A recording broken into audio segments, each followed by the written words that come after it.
Bora lá então, pessoal. Esse multiplexador, então, eu falei no vídeo mais curto, como é que ele funciona, tá? Você tem dois pinos de seleção. Imagine que vocês têm aqui 4 entradas e vocês têm apenas um pino de saída. Então a gente usa uma lógica lá da binária da eletrônica digital. Como a gente tem 2 entradas, 2 elevado a 2 a 4. Então a gente vai ter que ter no mínimo 4 combinações. Então, o que acontece? Esse chip aí que eu estou utilizando aí é o 4051. A gente coloca o CD aqui, mas pode ter outras nomenclaturas na frente aí, dependendo do fabricante. Tá? Então, como é que ele funciona?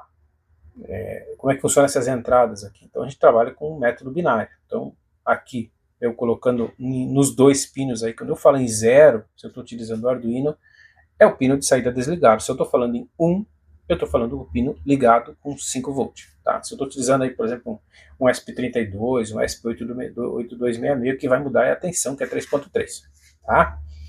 A parte digital é 0 e 1 é ligado ou desligado. Então, as duas saídas desligadas, os dois pinos, né, que corresponde à entrada do chip aqui.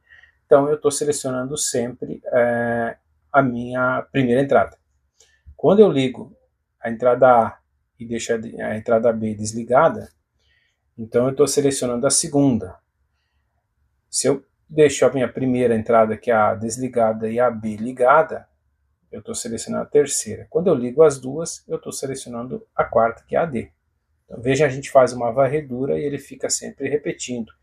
Contando ali, imagina, faz um contador 1, 2, 3, 0, 1, 2, 3, não 1, 2, 3, 4, 0, 1, 2, 3, começa com 0 e fica nesse loop. Então, cada vez que você trabalha uma entrada, você selecionou aquela entrada, lê ela. Selecionou a segunda entrada, lê ela. Cada vez que você lê aquela determinada entrada, seja lá que sensor você tenha colocado aqui, seja um potenciômetro, que você vai pegar um... Vamos dar um exemplo aí de um ajuste de temperatura, que você tem um potenciômetro aí que faz um ajuste de 0 a 50 graus. Tá? Na primeira entrada, você tem um potenciômetro aí que faz um ajuste aí de... como é que eu poderia dizer assim, seja lá a pressão ou velocidade de alguma coisa, seja a terceira entrada você tem aí um sensor de temperatura, seja um NTC, e a quarta tem um NTC também. Tá? Então, você vai estar selecionando a primeira, de preferência que você coloque a que tem mais prioridade sempre na primeira, porque ela vai sempre ficar, de qualquer situação, ela vai ficar ligada, sempre a primeira a ser feita a varredura. Tá? Selecionei a primeira, faça a leitura, tá? Já vai calcular o parâmetro aí, que seja aí da tua pressão, velocidade.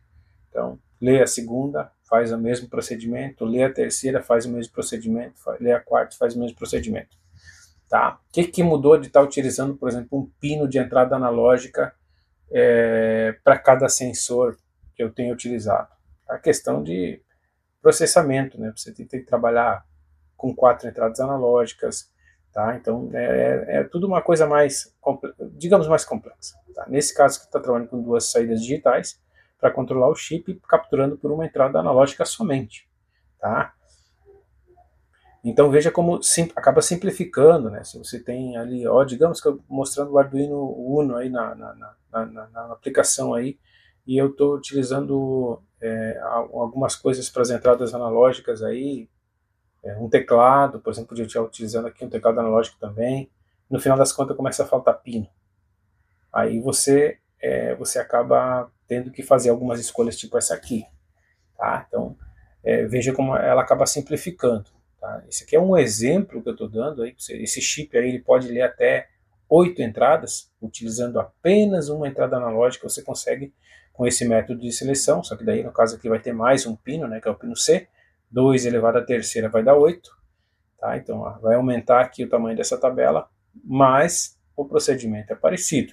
Tá? Veja quanto a gente ganha com isso, podendo fazer, utilizando um circuito com multiplexação. Tá?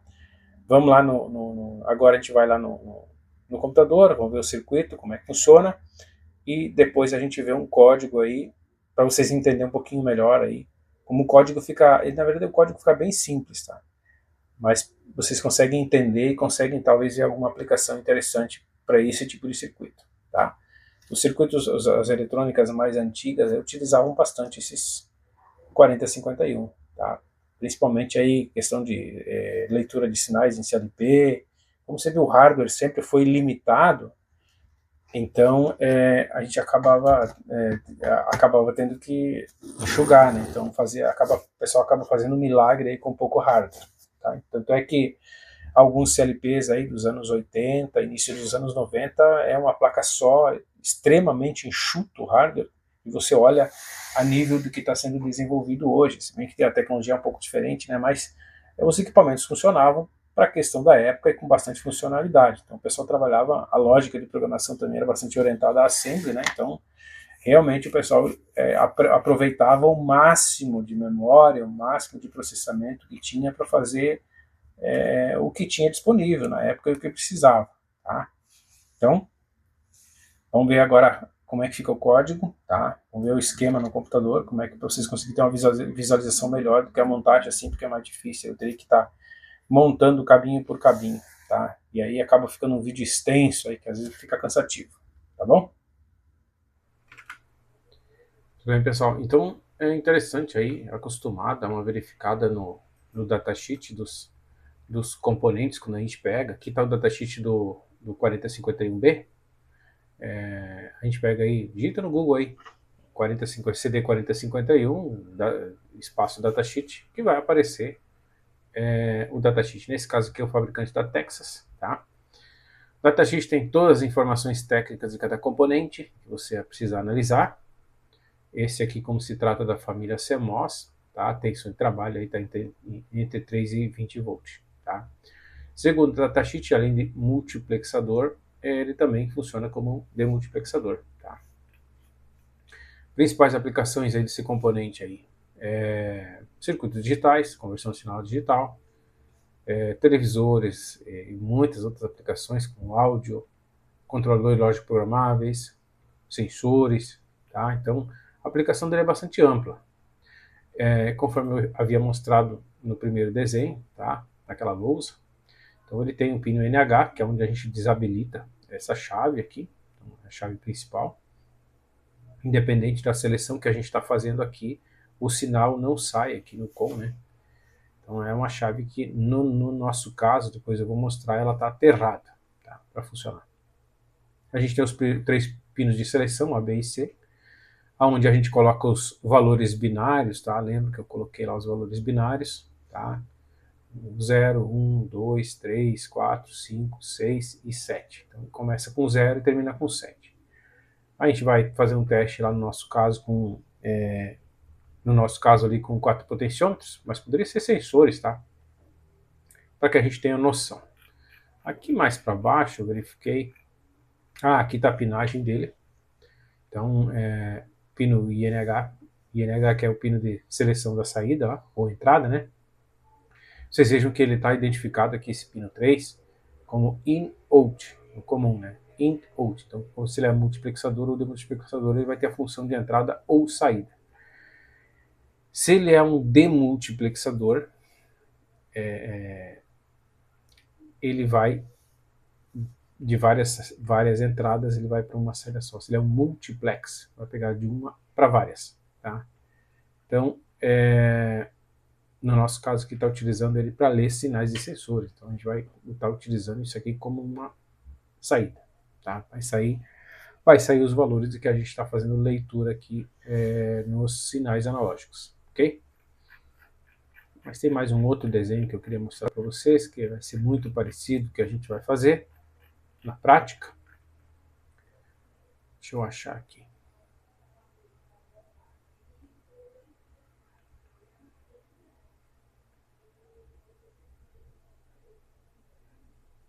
Esse aqui. Esse aqui está dando um exemplo aqui de um teclado aí com 7 teclas, aqui no caso são 8, né, K0 a K7, são 8, que elas estão interligadas aí em cada tecla com um resistor de pull down, tá, pull down para o GND, e ao outro lado da tecla ligado no 3.3, 3,3 volts. Então a gente pressiona Enquanto não tem nenhuma tecla pressionada, as entradas aqui, canal 0 ao canal 7 está em nível baixo, ou seja, 0 volt.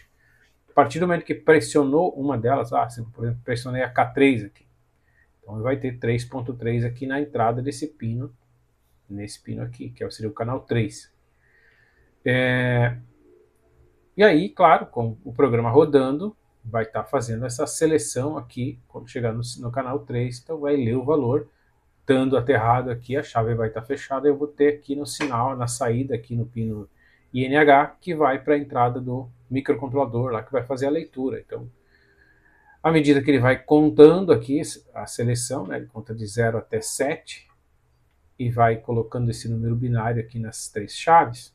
Então, ele está na 0, ele faz a leitura, ele sabe que está na 0. E ele vai contando. Quando chegar, por exemplo, na 5, o microcontrolador tem que ter noção que quando ele selecionou a 5, ele vai fazer a leitura e ele sabe que ele está lendo aquele canal 5. Tá? Então, é assim que funciona. Então, o que a gente vai fazer lá utilizando o Arduino é muito parecido. A diferença é que vamos utilizar aqui sinais analógicos. Tá? Então, vou mostrar para vocês aqui um outro circuito,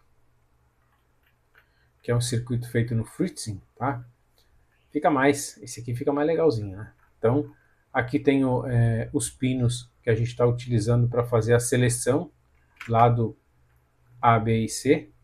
Tá? Que o nosso A, B e C aqui é o pino 9, o 10 e o 11.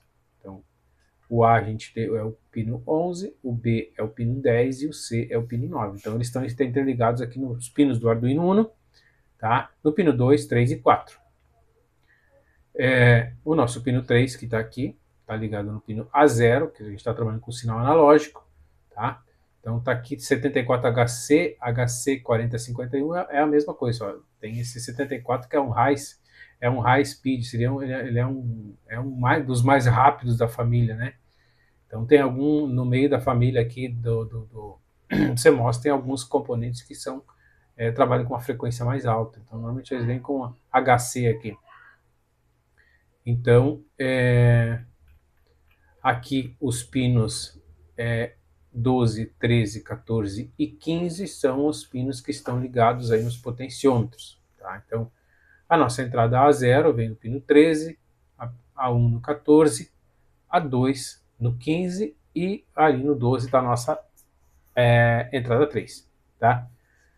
Então, as demais aqui a gente acabou colocando aqui resistores, né? Então, para inibir elas. Aqui na entrada 1, que seria, se não me falha a memória, seria a quinta.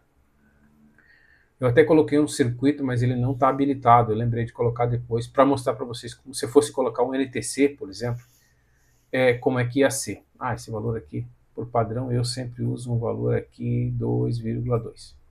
Tá? E aqui, nesse filtro, 3,3. A gente vai fazendo e acaba esquecendo. Aqui não tem como identificar o valor do capacitor. Tá? Por padrão, eu utilizo o NTC em alguns circuitos, tá, para medir temperatura. Então, o NTC ligado no positivo, seja ele 3.3 ou seja ele 5 volt, e fazendo um divisor de tensão com o resistor de 2,2K.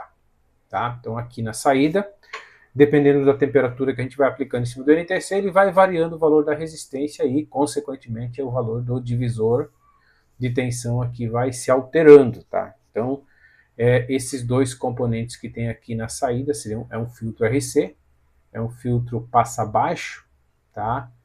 Para atenuar aí sinais de ruídos. Tá? É importante esse filtro passa-baixo, porque normalmente a gente vai utilizar um sensor de NTC, vai ter um cabo para fazer isso.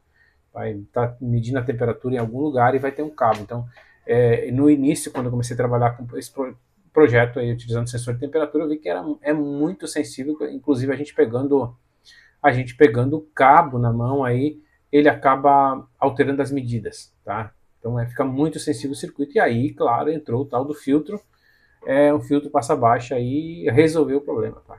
Então vai ter que, ele trabalha em cima dessa faixa de frequência aí que acaba misturando no sinal, e aqui a gente não sabe o que está vindo do NTC, o que é interferência, né? Então ele barrou a interferência aí, a medida ficou bem mais precisa, tá? Então, esse aqui é o circuito, tá? O que a gente vai fazer agora? A gente vai abrir o Arduino IDE e vai ver o bicho carregando aí o código, tá? Então, vou falar um pouquinho sobre o código. Desculpa aí. Então, o código é de algumas poucas linhas, tá? Tem uma função aí para setar as entradas. Aqui está definido aí os pinos 2, 3 e 4, como eu mostrei para vocês, o A, B e C, que é onde que a gente seleciona, o nosso pino A0, que é a nossa entrada analógica, uma variável aí para armazenar o valor que a gente está lendo, e um contador de entradas aí que vai selecionar, vai contar essas entradas aí. Então, definimos aqui os pinos, definição aí dos pinos de saída, tá? Então, definindo com output, a gente inicia a porta serial, que a porta serial a gente vai utilizar aí para mostrar na porta serial os valores, tá? E aí a gente roda o nosso loop principal, tá? Tá utilizando um switch para selecionar entrada 0, 1, 2 e 3, que são 4 entradas, né? Então, ele repete o switch, seleciona aqui de acordo com o valor desse contador aqui. Então, aqui eu coloquei um tempo de 1 segundo, tá? Alguma coisa meio, vamos dizer assim, bem cru, assim, sem utilizar interrupção, nada, que é só para fins didáticos mesmo. Então, ele repete o programa, ele conta 1 segundo, incrementa 1, tá? Incrementa 1. Quando ele volta aqui, ele vai selecionando entrada por entrada. Quando ele repete esse loop, ele chama a função que está aqui embaixo, seta, por exemplo, aqui, está na entrada 0, entrada 1, entrada 2, entrada 3, e aí, depois que ele setou a entrada, ele vai fazer a leitura, vai mostrar aqui, no caso aqui, qual é o valor do contador, qual é a entrada que ele está contando, né? Qual é o valor da entrada, ele está fazendo a leitura daquela entrada ali e está mostrando o valor na sequência, tá? Então ele fica contando, incrementando, quando o valor passa de 3, ele joga para 0, então fica nesse loop aí. Seta a entrada, faz a leitura, mostra na serial, continua contando. 0, 1, 2, 3. Então, se a gente alterar o valor, tá, nos potenciômetros, aqui no meu caso, aqui agora, vocês podem ver aí que eu tenho, eu vou zerar todos, tá, todos os potenciômetros, para vocês verem o que acontece. Tá, não está ficando bem zerado aí, tá? Então, vou pegar a primeira entrada e vou botar o potenciômetro no máximo. Vou aguardar até que chegue a primeira entrada. Ó, foi a 1023. Vou pegar a segunda agora.